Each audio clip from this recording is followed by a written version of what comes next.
everyone, welcome to another episode of Spin Cycle, the show for reviews of albums new and old. And today I'm going to be doing a classic episode, which means I'm talking about an album that's 20 or more years old. And I'll be talking about White Zombie's album Astro-Creep 2000, which came out April 11th, 1995. White Zombie was one of my favorite rock metal bands of the mid-90s. It's someone I grew up with. So this album was obviously a big part of why I absolutely love this band. As much as we want to romanticize White Zombie's time in the spotlight, it was certainly far from ideal. Sean Yseult, the bass player, released a book in 2010 detailing her time in White Zombie. By the time the band broke up in 1997, Rob Zombie had launched his own solo career and film career, and there was little chance at that point that White Zombie would be getting back together. And I'm not placing the blame on anybody, but according to Yseult, it was more Rob Zombie's choice that the band was done than it was her and Jay, the guitarist in the band. Astro-Creep 2000 saw the arrival of John Tempesta on drums, and he went on to work with Rob Zombie in his solo career. Moreover, Rob has said that there is no chance that White Zombie will ever reunite, which is a bummer. Between the two of them, there's really only one of them saying that White Zombie will never reunite, and that happens to be Rob. But we still have the old White Zombie albums. Even if Rob wants us to forget those songs, we won't. Astro-Creep 2000, songs of love, destruction, and other synthetic delusions of the electric head. It's 21 years old at this point, which means it can drink. It's the final White Zombie studio album, aside from the remix album they released after 1995, as well as a song for Beavis and Butt-Head Do America. That was the last song that they produced together before breaking up. With any classic album, the question is really, does it hold up? While being one of their most polished albums, by today's standard, it's still quite raw. It still has that rough 90s feel to it. In a way, it almost feels like a spiritual precursor to nu metal, minus the rap.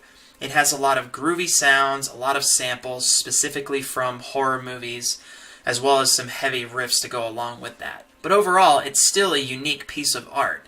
It's certainly more cohesive than any of Rob Zombie's solo albums. I don't find them as consistent. I'm not as big a fan of Rob Zombie's albums as I am of particularly Astro-Creep 2000. It also is an iconic 90s sound, which is not something we hear a lot today. The sound has changed quite a bit, so you don't hear as much of this like almost carnival alt-metal rock that you get with White Zombie. Of course, the album itself has some very memorable songs, the most memorable of which would probably be More Human Than Human, definitely the single song, and that was the one that I heard on the radio so many times in the mid-90s. Supercharger Heaven is still one of the best songs, not just by White Zombie, but you're talking like 90s metal, just alt-metal, any of those type of things. Supercharger Heaven is one of the best songs. It's also one of my favorites of all time. iZombie, it's one that doesn't get enough credit when we talk about White Zombie, but it's just a great, fast-paced, energetic song right there in the middle of the album. I absolutely love iZombie. And then one of the things that made White Zombie so great, like the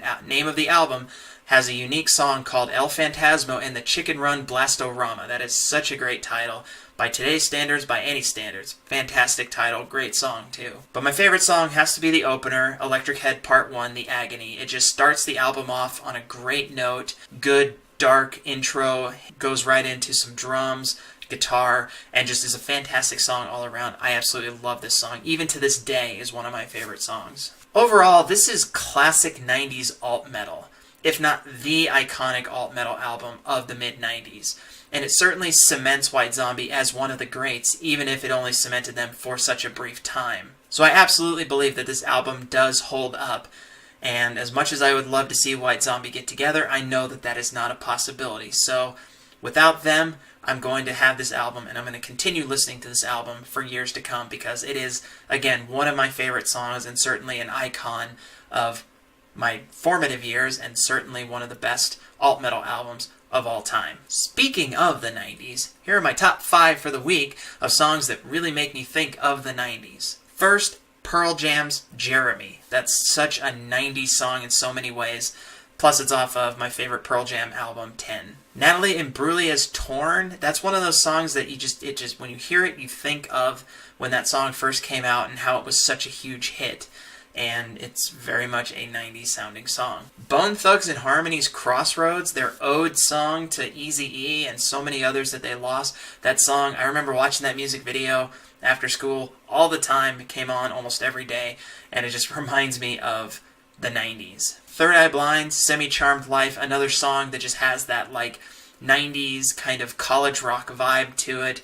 Certainly reminds me of a different time. And definitely my favorite 90s song of all time, and one that just takes me back to my younger years, Bush, Machine Head. That song is such a great song off of 16 Stone. Great guitar work, excellent vocals, and the music video was just plain weird. So definitely a 90s song. All these songs just remind me of what it was like to grow up in the 1990s. Let me know what you think about White Zombie's Astro-Creep 2000. Do you think it holds up? If not, why not? Or if you love it just as much as I do, throw me a hell yeah. Thanks a lot for watching this episode of Spin Cycle, and I'll see you guys next week. Bye-bye.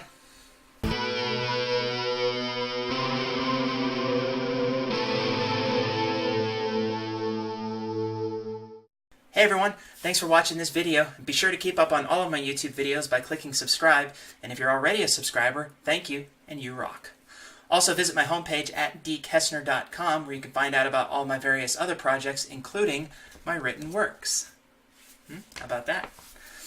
You can also find me at my social media handles, so drop in and say hi. And again, thank you so much for all your support. Love you.